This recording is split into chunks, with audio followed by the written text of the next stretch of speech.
야, 니 만경대 알아? 만경대? 응. 그 설악산 만경대! 야, 니 똑똑하다, 야. 내가 어제 참에요. 옷이랑 이런 신발이랑 딱 준비를 했지 않은가?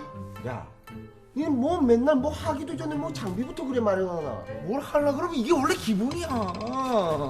야, 근데 옛날 사람들이 진짜 산에 어떻게 올라갔지? 뭐 우토가 걸어갔겠지. 양반들이 업혀갔나?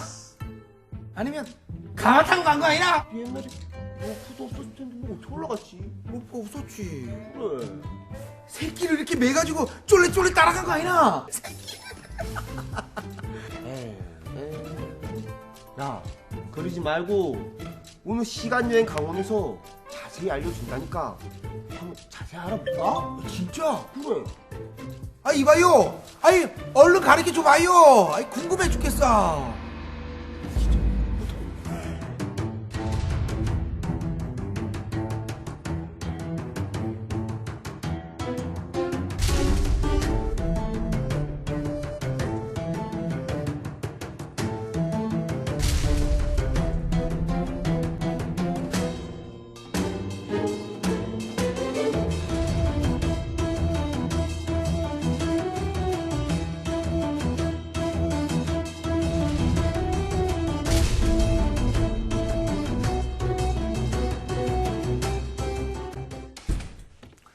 시간여행 강원, 오늘은 단풍으로 유명한 우리나라 최고의 명산, 바로 설악산에 관한 얘기를 나눠볼까 합니다. 조선시대 선비들도 당연히 등산을 했겠지요. 그들은 아름다운 설악산을 보고 어떤 느낌, 또 어떤 글을 남겼을까요? 자, 오늘 함께 얘기 나눌 분들 소개해드립니다. 시간여행 강원의 멘토, 서울교육대학교 임기환 교수 나오셨습니다.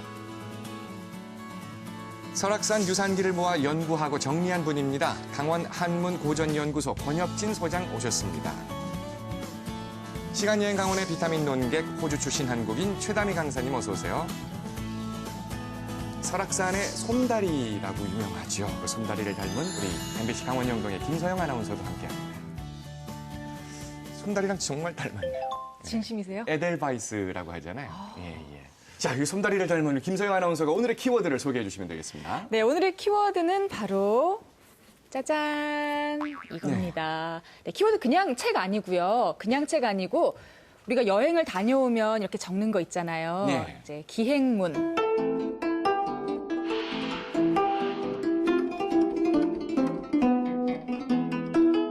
사실 우리가 책을 보면 내가 가보지 못한 많은 곳들을 갈 수 있다라고 하는 게 바로 다 이 기행문을 두고 하는 얘기거든요. 내가 안 가본 곳들도 책을 보면서 이렇게. 그래서 저는 세계 여행을 다 가봤어요. 네, 안 가본 곳이 없어요. 그만큼 네. 책을 많이 읽으셨다는 얘기. 네, 그런 알겠습니다. 얘기죠. 바로 그런 얘기죠. 네, 우리만 요즘 이렇게 기행문을 적는 게 아니라 조선 시대에도 우리 조상님들도 이렇게 둘러보고 나면 다 이렇게 감상문을 쫙 남겼을 거 아니에요, 그렇죠? 조선 시대의 이 기행문 어떤가요? 있었을까요? 예, 조선시대에도 당연히 네. 기행을 많이 다녔기 때문에 또 기록을 남겨서 기행이라고 할 수 있는 그런 글들이 꽤 많이 남아 있습니다. 오늘날 우리가 국외 여행을 하고 또는 국내 여행하듯이 조선시대 기행문도 이제 국외 여행 기록 또는 이제 국내 여행 기록으로 나눠볼 수 있겠죠. 예, 국외 여행 기록은 뭐 오늘처럼 우리가 자유롭게 개인적인 여행이라기보다는 네. 주로 이제 외교적 사절로 예, 가는 그런 이제 기록들이 많고요. 그 중에서도 이제 연행사들이 남긴 연행기는 오늘날 연행문학이라는 별도의 그 연구 분야로 할 정도로 꽤 많은 자료들이 남아 있습니다. 예. 뭐 가을이면 당연히 이제 설악산이 워낙 유명합니다만은 이 설악산을 다녀와서 쓴 조상들의 기행문도 있겠죠. 예, 당연히 네. 있습니다. 그 산에 다녀와서 적은 기행문을 특별히 이제 유산기라고 하는데, 유산기. 예, 유산기 하면 보통 이제 금강산 유산기가 굉장히 유명하지만 네. 설악산 유산기도 굉장히 많습니다. 그래서 그 설악산 유산기를 보면 설악산 한 곳만 여행하고 적은 유산기도 있고, 네. 그다음에 그 금강산을 포함해서 동해안 일대를 유람하면서 그때 이제 잠시 이제 설악산을 들렸던 것, 네. 그것을 이제 기록한 그런 유산기도 많이 있습니다. 그래서 그런 것들을 종합해 보면 물론 이제 금강산 유산기보다는 예. 부족하지만 상당한 양의 유산기가 있다고 볼 수 있겠습니다. 예. 그 한국인이 되신 지도 오래 되셨잖아요. 88년도 예. 귀가 예, 귀가 해주셨어요. 귀가 아니고 귀가도 그때 아마 하신 귀가? 걸로 제가. 네. 근데 한국에서 느끼는 한국의 산하고 그 유럽의 산하고는 좀 느낌이 다르죠? 산 차이는 예. 지리학적인 차이죠. 그렇죠. 그렇죠. 지리학적인 차인데 호주 같은 경우에는 호주는 지리학적으로 굉장히 오래된 그 변함없는 대륙이거든요. 네. 그래서 산들이 둥글둥글해요. 그러니까 우리가 코지오스코 산이라고 호주에서 가장 높은 네. 산인데요. 그냥 걸어 올라가면 돼요. 예. 가파르지 않고. 그러면 소풍하듯이 그냥 걸어가면 돼. 아니면 오토바이 타고 올라가면 되고. 우리 한국은 좀 모험이죠. 네. 예, 좀 배짱 좀 있어야 되고. 그리고 유럽 봤을 때는 그 스위스 있는 그 마터혼인가? 네. 그 이렇게 생긴 마터혼은, 산 있잖아요. 네. 거기 해마다 올라가다가 죽는 사람도 있고. 그러니까 나라마다 괜찮은데 그 이탈리아는 그렇게 위험하진 않은 것 같아요. 예. 그런데 설악산 같이 아름다운 산은 제가 볼 때는 캐나다 아닌가 싶어요. 캐나다. 캐나다 혹시 가을에 가보셨어요? 아니요. 우리 설악산 분위기예요. 참 아름다워요. 예. 예. 예, 여러분 느끼셨지만 최다미 강사께서는 이제 우리 한국의 산보다는 캐나다 산이 아름답다 이렇게 결론을. 참 귀하한다고 그러잖아요. 그렇죠? 나라 네, 지금 말을 돌리고 귀하? 계신 최다미 강사님의 아까 모습을 저기 보고 88년도에. 그 오늘 주제가 설악산인데요. 설악산을 먼저 우리 화면을 통해서라도 좀 보고 얘기를 또 이어가죠. 저희 프로그램 제작진이 이번에 직접 설악산 대청봉을 올라서 찍어 오려고 했는데 거기까지 못 가고요. 예, 그 인근에 이 간접 체험할 수 있는 곳이 있어서 거기를 다녀왔습니다. 함께 가보시겠습니다. 강원의 명산 설악. 설악은 단풍으로 곱게 물드는 가을철도 유명하지만 겨울이 되면 더욱 아름다워지는 산으로도 알려져 있습니다. 이름 그대로 눈과 바위의 산인 거죠. 등반을 하지 않고도 설악산을 체험해 볼 수 있는 곳, 국립산악박물관을 찾아가 봤는데요. 우리나라 등반의 역사와 산악문화, 산악인들의 발자취 등이 전시돼 있고 암벽 등반도 체험해 볼 수 있습니다. 또 저희 그 국립산악박물관은요, 이 산림문화와 산악문화를 다 이렇게 전반적으로 엿볼 수 있는 문화복합공간입니다. 특히 이곳엔 고산 체험실이 있어 등반을 하지 않고도 높은 산에 오른 느낌을 맛볼 수 있는데요. 기압과 산소의 농도 등을 인위적으로 조절해 백두산과 한라산의 정상도 경험해 볼 수 있습니다. 게다가 러닝머신을 이용하면 적당한 경사의 트레킹까지도 직접 해볼 수 있으니 마치 현장에 온 듯한 기분 아닐까요?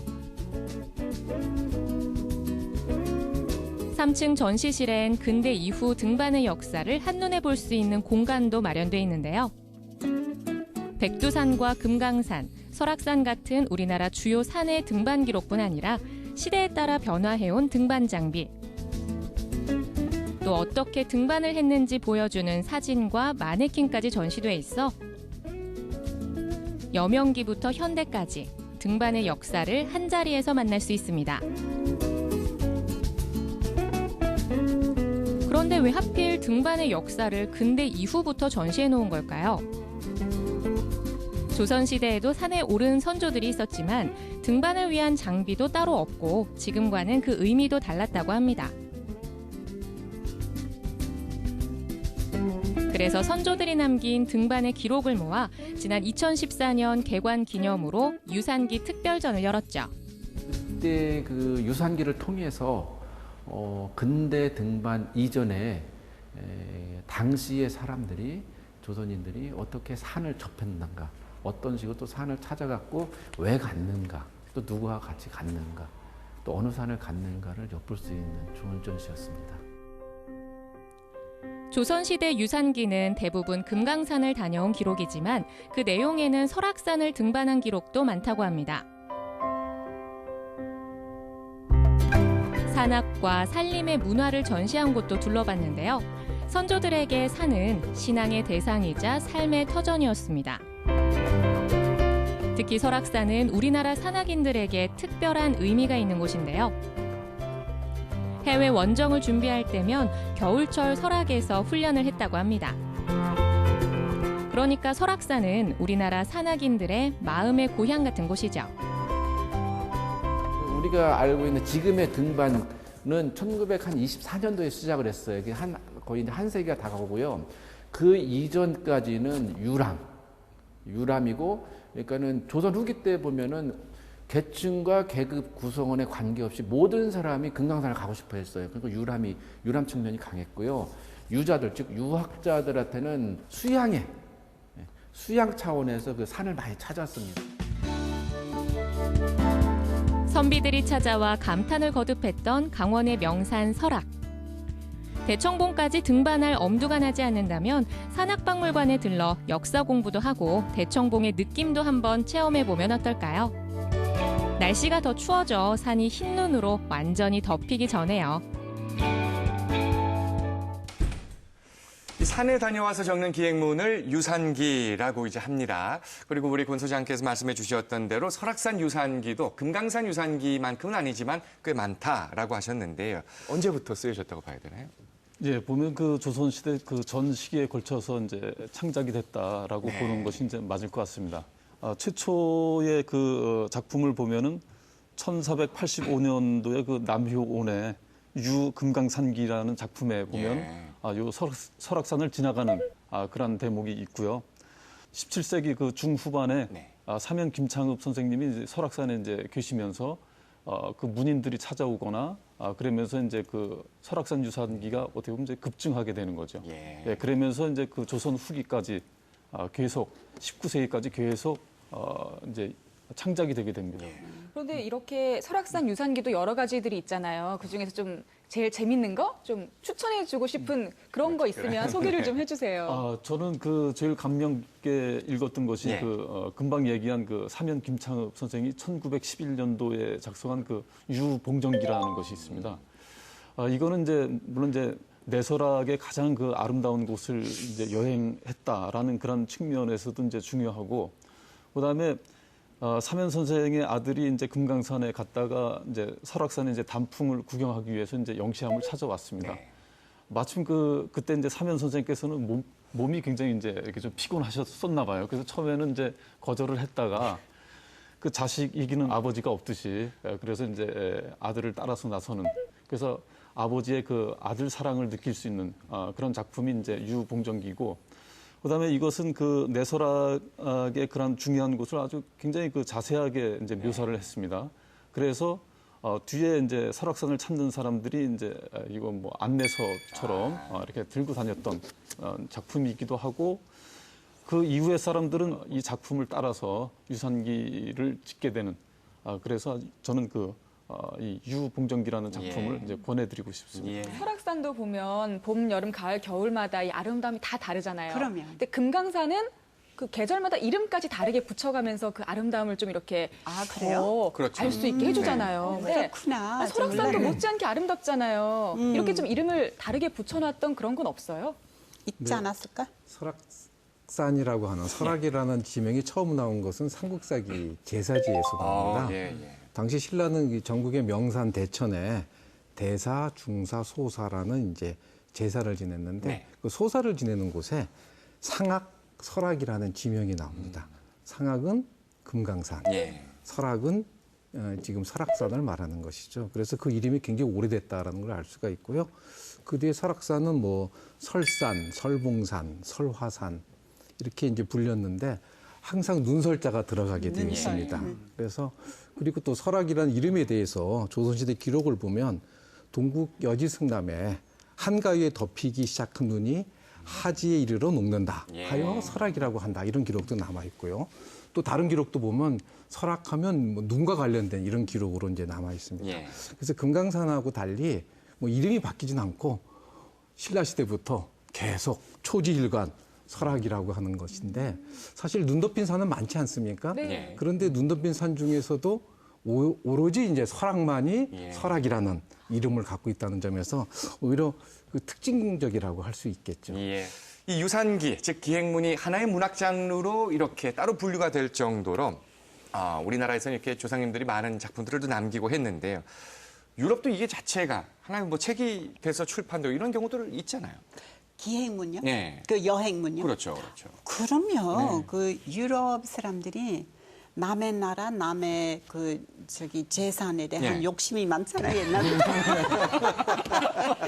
그렇죠. 그래서 네. 그 제국주의 그 정신 때문에 맨 처음에 이제 정복하러 나가잖아요. 그 다음에 이제 개인들이 나가서 그 기록 많이 하죠. 또 마코 폴로 있잖아요. 네. 마코 폴로 그 13년이었나 그 여행이? 근데 그 매일매일 기록했는데 네. 그 이탈리아로 돌아가서 믿어주는 사람이 없었어요. 예. 그런 나라 없겠지. 무슨 소리야. 이 사람 책 잘 발리기 위해서 썼다고 네. 생각했는데 그래서 제가 알기로는 100년, 150년 후에 그게 다 증명할 수 있게 네. 돼서 그때부터 이제 그 마코폴로 인정받았거든요. 우리 조상님들을 생각해 봐도 이렇게 유산기를 남기려면 어느 정도 좀 여유가 있어서 뭐 생계가 급하지 않아야 여행도 다니고 예. 또 글을 쓸 수 있다는 것 자체가 그렇죠. 어느 정도 좀 사대부 있는 집안들이 아닐까 싶거든요. 당연하죠. 일단 유산을 하려면 네. 여유가 있어야 되죠. 네, 경제적인 여유. 매번 농사 짓거나 뭐 장사를 하거나 상업에 종사하는 게 아니라 좀 여유가 있어야 되고 그다음에 기록을 하려면 문자를 알고 글을 지을 줄 알아야 되니까 당연히 이제 사대부들이 어느 정도 돼야 돼요? 그 글을 쓰는 주인공이 될 수밖에 없었죠. 설악산 유산기를 남긴 사람 중에 가장 눈길을 끄는 특이한 존재라고 하는 사람은 이 김금원이라고 하는 바로 이 여자입니다. 예. 오.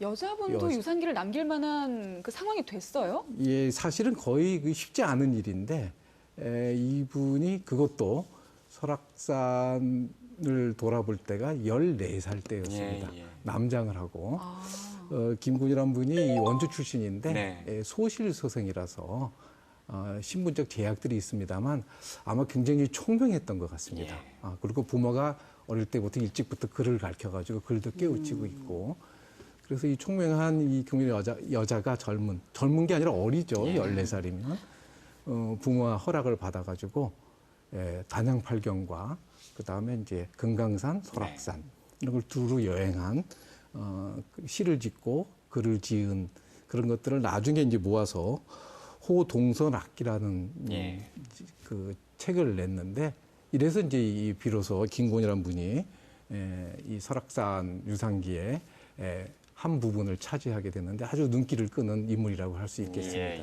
조상들이 그럼 등산할 때도 역시 갓을 쓰고 그러게요. 똑같이 그렇게 했을까? 아니면 오늘날처럼 무슨 아웃도어 룩이 따로 있었을 건 아니잖아요. 어떡해요? 썼을 것 같아.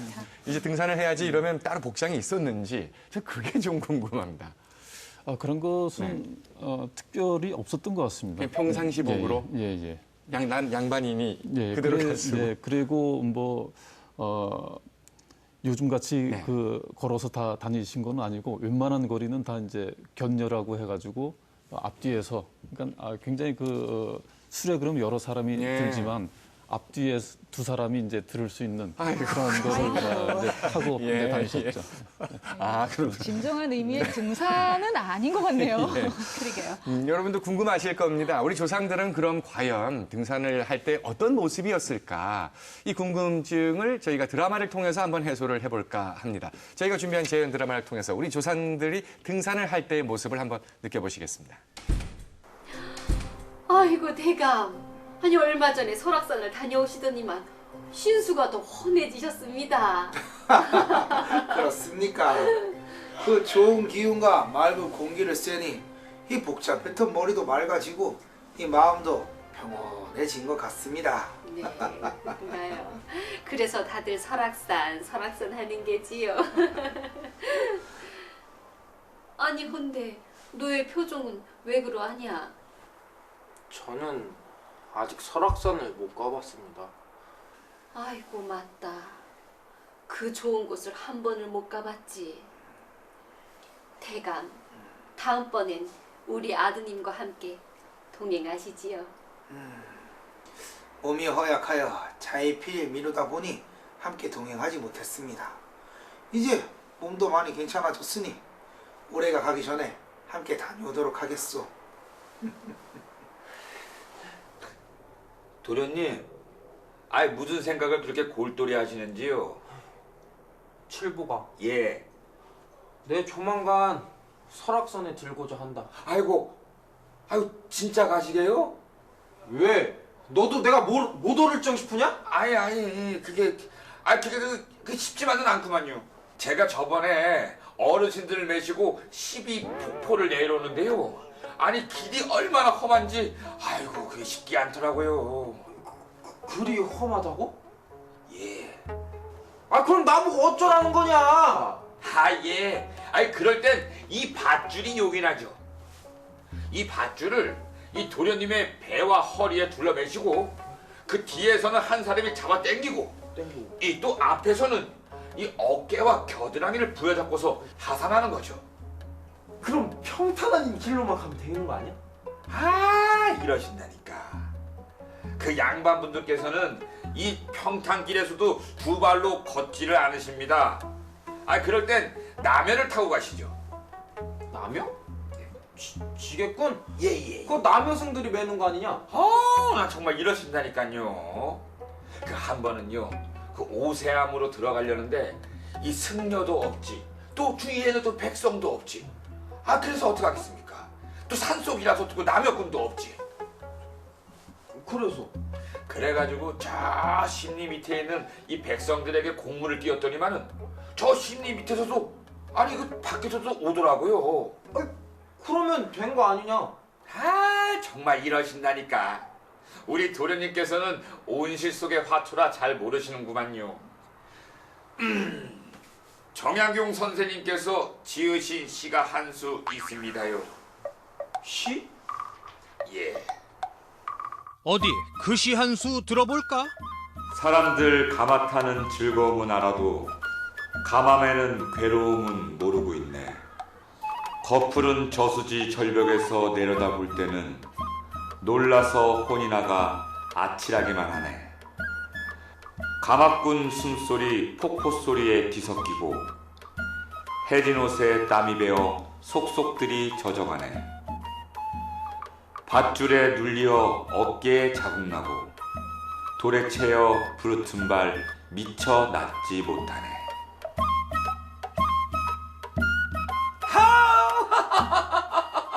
어쩜 이리 가마꾼의 마음을 잘 헤아려 주시는지. 그래. 듣고 보니까 가마꾼에 힘든 게 이만저만이 아니네. 아이고 그럼요. 그런데 예. 내가 풀리지 않는 궁금증이 하나 더 있다. 아우 아직도요? 그래. 야, 내가 산에 가는 거랑 예. 네가 힘든 거랑 그래서 무슨 관련이 있는데? 예? 아니 뭐 전 바다 체질이라 예. 뭐? 아니 저는요 그 산은 별로입니다. 예. 아유.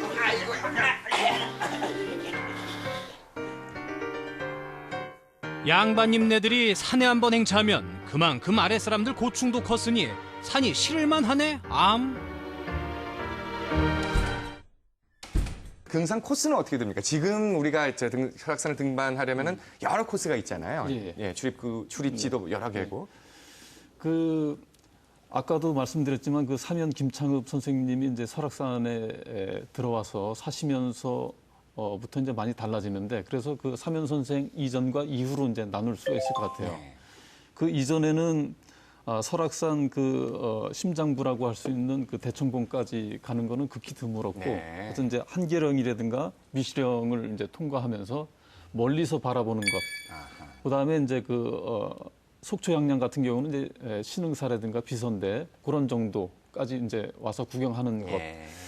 그러다가 이제 사면 선생님이 이제 설악산에 와서 이제 사시게 되니까, 그러면서 이제 설악산 깊은 곳까지 이제 들어오게 되는데, 그래서 이제 내설악 쪽에서는 백담 계곡을 통해서 영시암을 거쳐가지고 가해동 계곡으로 해서 봉정암까지 갔다가, 그래서 봉정암이 이제 베이스 캠프 역할을 한 거죠. 그래서 거기서 주무셨다가 대청봉까지 갔다 오는 그런 코스가 있었고 속초 양양 같은 그 외설악 같은 경우는 이제 신흥사에서 출발을 해서 비선대를 거쳐가지고 마등령을 넘어서 오세암에서 1박을 하고 네. 그다음에 또 봉정암에서도 또 1박을 하고 그래서 이제 대청봉을 갔다 오는 그래서 지금의 탐방로하고 거의 비슷하게 된 게 사면 김창읍 선생님 그 이후부터라고 볼 수가 있겠습니다. 예. 아니 근데 설악산에서 지금 뭐 어디서 1박을 하고 어디서 1박을 하고라고 말씀을 해주셨는데 네. 그 1박을 그냥 뭐 바위 위에 자리 깔고 잘 수는 없잖아요. 요즘이야 뭐 중간중간 산장도 있고 숙박시설도 잘 돼 있는데 어디서 잠을 잔 거예요 도대체? 네, 지금 말씀하셨다시피 코스에 보면 이제 그 산에 네. 시간이 많이 걸리지 않습니까? 네. 그러니까 중간중간 이제 암자가 있고 사찰이 있으니까 이제 그 설악산에 오기까지는 주로 이제 역이나 원을 이용하고 이제 도착해서는 이제 산 아래에 있는 사찰들을 이제 이용을 하죠. 그리고 중간중간 이제 암자도 이용하고요. 그래서 그 주로 이제 사찰을 이용하기 때문에 그 아까 가마를 매는 네. 그것만이 폐단이 아니라 사찰에 머무는 것 자체가 사실은 상당한 이제 폐단을 일으키기도 하는 거고요. 뭐 사찰이 없을 경우에는 이제 산속에 사찰이 없을 경우에는 뭐 바위에서 보드기하게 하는 경우도 있습니다. 그래서 이제 유홍이란 분이 바위 밑에서 묵었다고 그래서 이제 설악산에 유홍굴이라는 그런 이름을 얻는 지명도 나오게 되고요. 또 사찰이 없는 이제 산 아래쪽에서는 사찰이 없으면 민가에 거주하기도 하죠.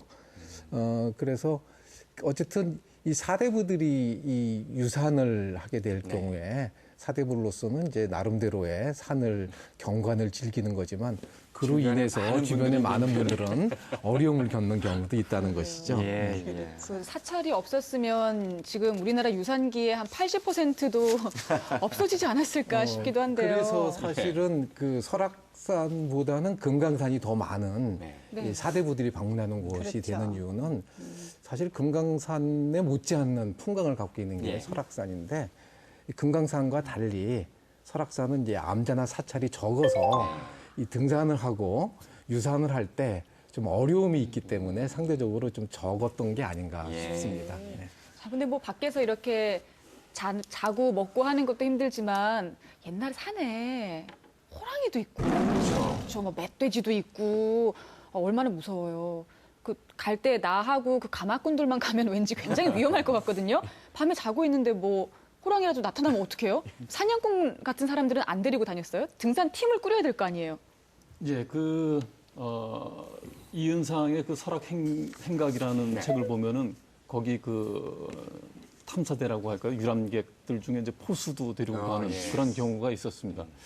근데 조선시대 그 유산기를 보면 이제 포수에 대한 이야기는 없고 아까 이제 임 교수님께서도 말씀을 하셨지만 주로 이제 관리들이 이제 유람을 다녔는데 강원도 이제 관찰사가 이제 민정 시차를 다니다가 이제 설악산도 이제 한번 들릴 거 아닙니까? 그러면 이제 양양 군수라든가 인제 군수 그런 분들이 이제 동행을 하게 되고 그런 분들만 동행을 하는 것이 아니라 그럴 때 사실 그 굉장히 중요한 기회니까 친지라든가 그다음에 또 자식들을 데리고 가는 경우가 굉장히 많이 있었습니다. 그리고 권총 하나 챙기면 되잖아요. 아닌가요?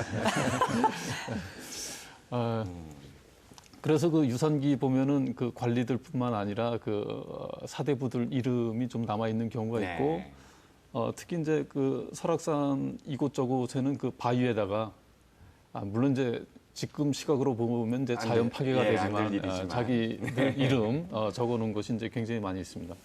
그 사람들뿐만 아니라 사실 그 밑에서 이제 시중 들은 사람들이 훨씬 많았었죠. 그래서 이제 스님들도 있었고 지역민들이 또 이제 그 가이드 역할을 또 했었고 그다음에 그 바위에다 이름을 새기기 위해서는 본인이 할 수 없으니까 각수라고 하거든요. 이렇게 새기는 사람도 데리고 왔었고 어떤 사람은 그 악기를 부는 사람도 악공도 데리고 가는 사람도 있었고 심지어는 기생도 데리고 갔던 그런 사람도 있었습니다. 유산기, 우리 조상들이 남긴 유산기의 내용이 좀 많이 궁금하실 겁니다. 과연 그 내용들은 어떻게 쓰여져 있을까? 저희 프로그램 제작진이 준비한 재연 드라마를 통해서 우리 조선시대 양반들이 남긴 유산기의 내용 속으로 잠깐 들어가 보시겠습니다.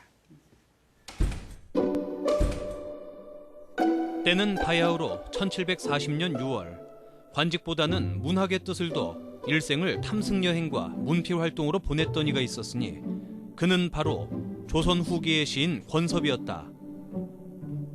마침 금강산을 유람하고 돌아오던 권섭은 설악산과 한계산을 둘러보러 강원도 인제의 합강정에 올랐으니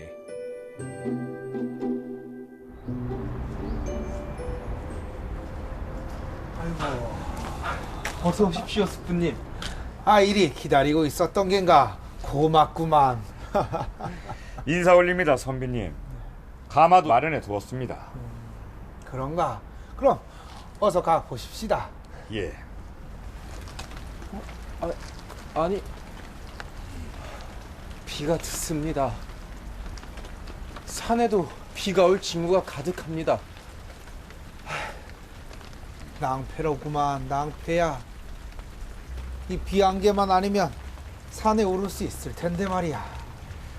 동쪽 원통으로 10리를 가면 난계이고 20리를 들어서면 바로 산의 입구입니다. 얼마 가지 않아 도착할 수 있고 또 우비도 마련해 두었으니 갈 수 있습니다. 아, 그런가? 예. 아, 그럼 얼른 가보십시다. 예. 곧 도착할 수 있다는 아전의 말에 걸음을 재촉한 권섭일행. 허나 비는 점점 더 거세지고 갈팡질팡하게 되는데 베개를 지나고 간호촌을 건너서 반나절 온 것은 어서 빨리 설악산을 보려던 것인데 조물주께서 이 같은 명산을 진창으로 만들었으니 참으로 안타깝구나.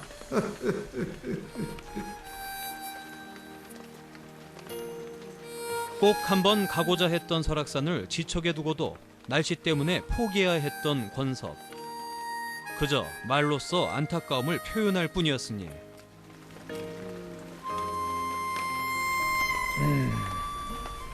저 만월 땅 100년함은 거듭 묵을만 하고 선장한 금강년은 다시 볼만하며 청룡담, 백룡담, 흑룡담은 어찌 소홀히 할 수 있겠는가.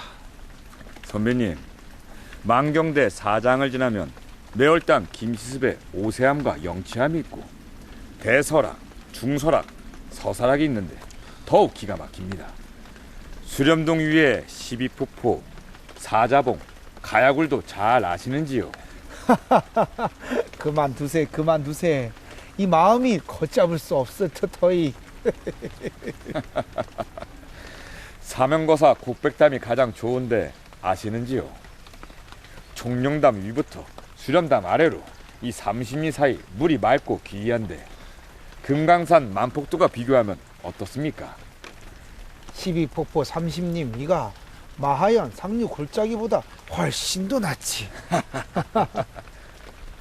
아, 한계산은 이곳과 가까우니 한번 가보는 게 어떤가? 아, 그러시겠습니까?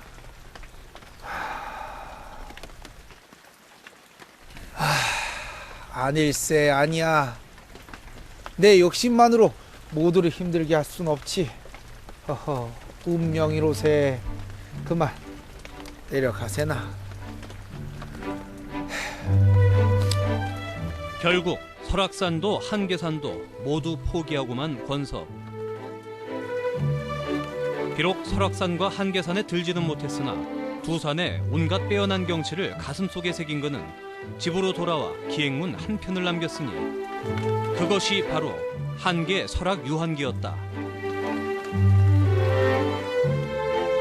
제목 그대로 한계산과 설악산에 가볼 수 없어 한이 남는다는 뜻인데 그는 한계 설악 유한기의 끝을 이렇게 마무리하고 있다. 손으로 가리키고 입으로 말하는 재미는 직접 가서 걸어다니며 눈으로 보는 것보다는 낫지 못하리라.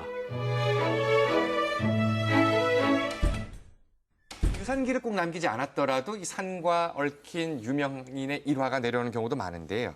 설악산과 인연을 맺은 인물들도 많이 있죠. 예. 네. 설악하면 뭐 유산기는 없습니다만 가장 먼저 떠오르는 인물로 매월당 김시습 선생을 들 수가 있습니다.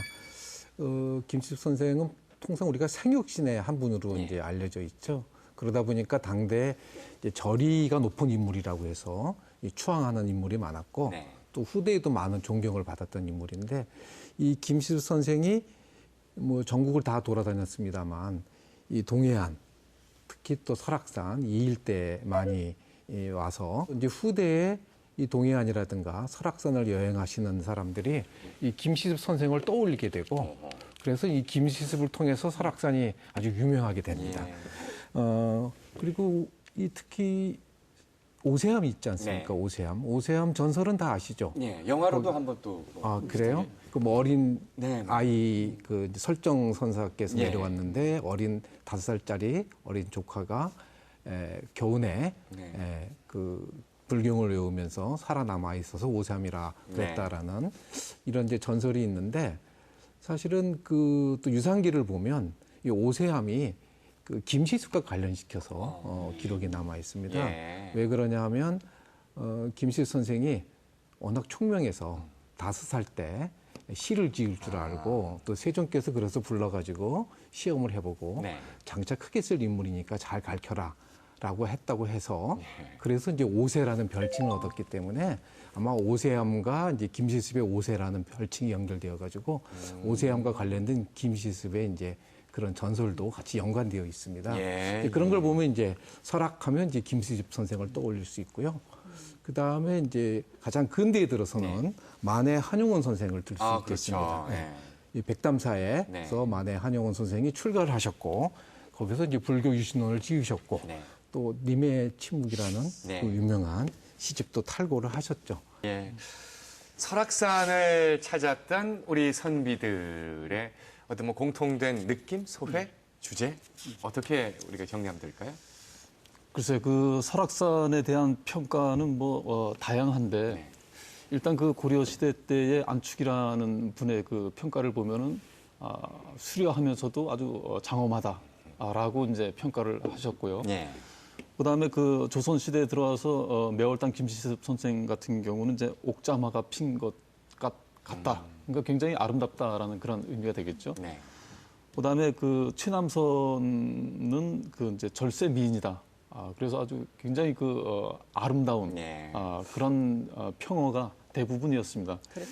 그런데 그 조선 시대 때 그 유산기를 이렇게 종합을 해보면 물론 이제 눈으로 볼 때는 그 아름다운 것이 제일 먼저 띄이지만 다른 여러 가지 그 평어들이 있는데 설악산은 그 성인궁자 할 때 그 성인의 산이다 그렇게 표현을 하기도 하는데 여기서 이제 성인이라고 하는 것은 아마 그 겸양의 미덕을 갖고 있다라는 그런 의미인 것 같습니다.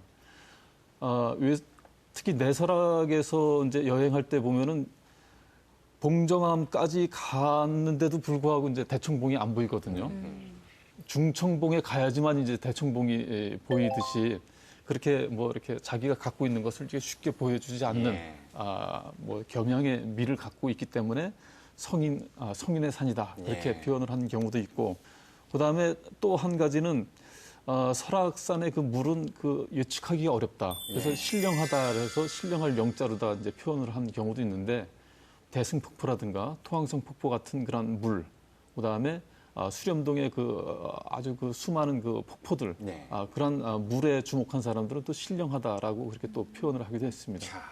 지금 말씀해 주신 것들을 딱 종합해 보면 우리가 설악산을 닮기 위해 노력해야겠다는 생각도 또 어느 정도 또 닮아 있구나 제가 뭐 이런 생각도 갑자기 죄송합니다. 이런 류의 유언비어가 얼마 전에 또 크게 돈 게 있었어요. 그렇습니까? 예, 그거 보셨어요?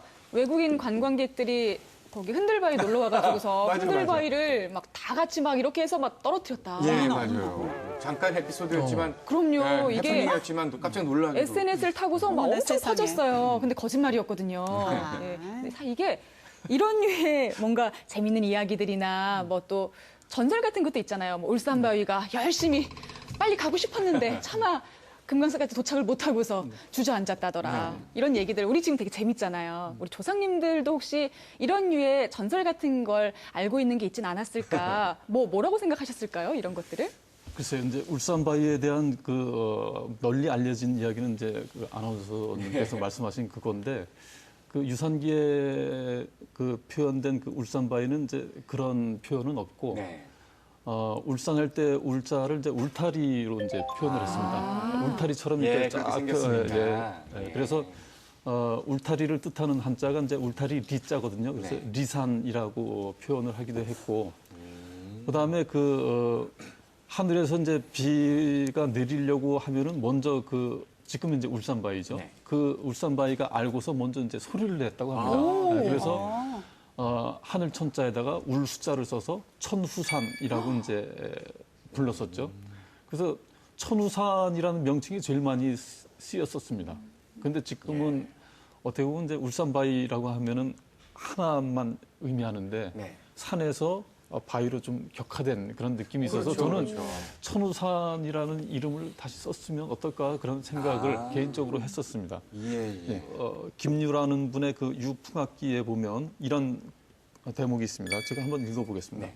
바위 위에 크고 둥근 돌이 있는데 스님이 말하길 이것이 바로 흔들바위로서 여러 사람이 밀면 쉽게 흔들리지만 1000명의 힘으로도 더 흔들 수 없다고 한다. 네. 그래서 시험 삼아 해보니 과연 그러하다라는 구절이 나오거든요. 그런데 예전에는 뭐 이제 한문으로 기록했으니까 흔들바위라고 이제 표현하기는 어려웠을 거예요. 그렇죠. 그래서 찾아보니까 그 흔들바위를 움직일 동자에다가 돌석자를 써서 움직이는 바위, 뭐 그렇게 이제 표현을 했고. 그 김유라는 분의 그 작품도 있지만 윤슈라는 분의 이제 풍악록이라든가 정기안이라는 분의 유풍악록 이런 작품에도 보면 비슷한 그런 대목이 들어 있습니다. 네.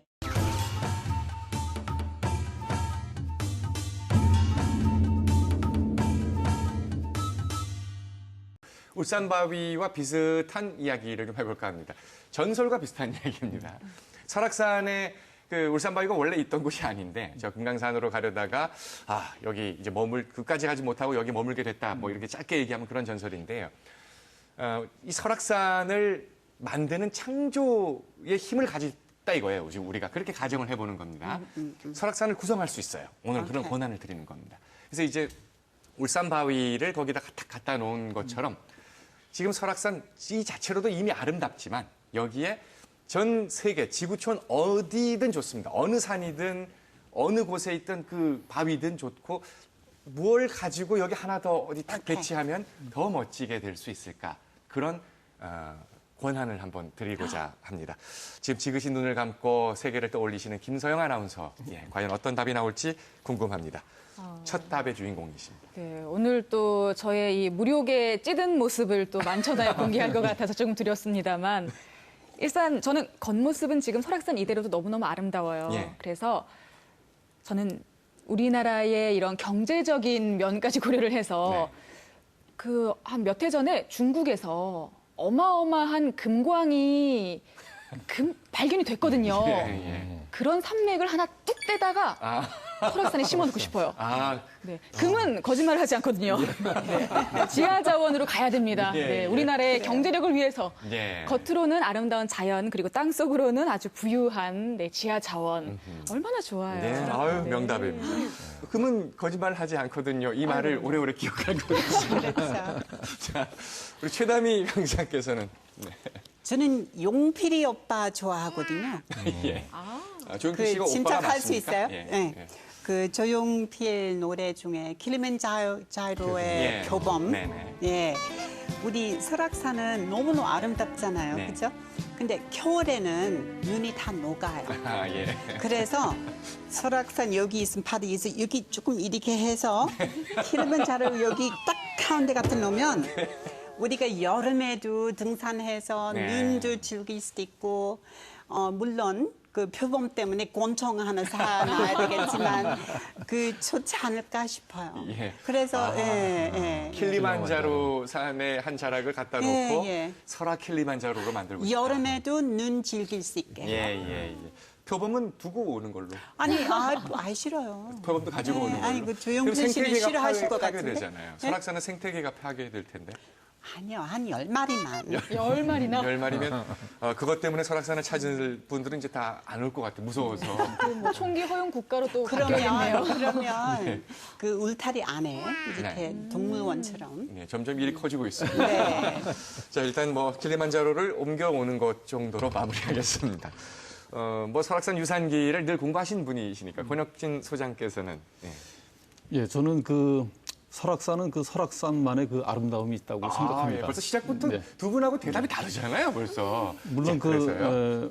뭐 킬리만자로 같은 그 만년설이 없으면 또 없는 대로. 예. 금맥이 없으면 또 없는 대로. 네. 그것이 이제 그 설악산의 진면목이라고 저는 생각을 합니다. 예. 네, 그래서 부족한 것을 뭐 채우는 것보다 네. 있는 것을 이렇게 보존하는 것이 네. 더 중요하지 않을까 저는 그렇게 생각을 해봤습니다. 네. 이 두 분이 뭐가 됩니까, 지금? 아니요, 저는 제 답을 어렵다고 생각해요. 괜찮았어요. 알겠습니다. 질문 더 왜 필요 하신 없다. 거예요? 있는 그대로를 고스란히 잘 보존하는 게 가장 중요하다. 아니 이렇게 되면 우리 임 교수님이 예, 지금 혼란을 받으실 것 같아요. 지금 준비하셨던 대답이 있으실 것 같은데. 네. 임 교수님은. 잘 뭐 해보세요. 사실은 설악이 가득 차 있기 때문에 네. 뭘 더 할 것도 덜 할 것도 없다고 예. 생각이 남녀 됩니다만 차이인가 그래도 이프인데 네, 그렇죠. 가정이니까요. 이프에 담는 걸 해야 되는데 아까 이제 주로 설악하면 금강산하고 좀 비교가 되지 않습니까? 이제 좀 금강산에 가까이 있다 보니까 조금 금강산에 치이는 느낌이 있는데 왜 그럴까 생각을 해보니까 제 생각에 해보니까 이 금강산에 있는데 설악이 없는 게 있어요. 네.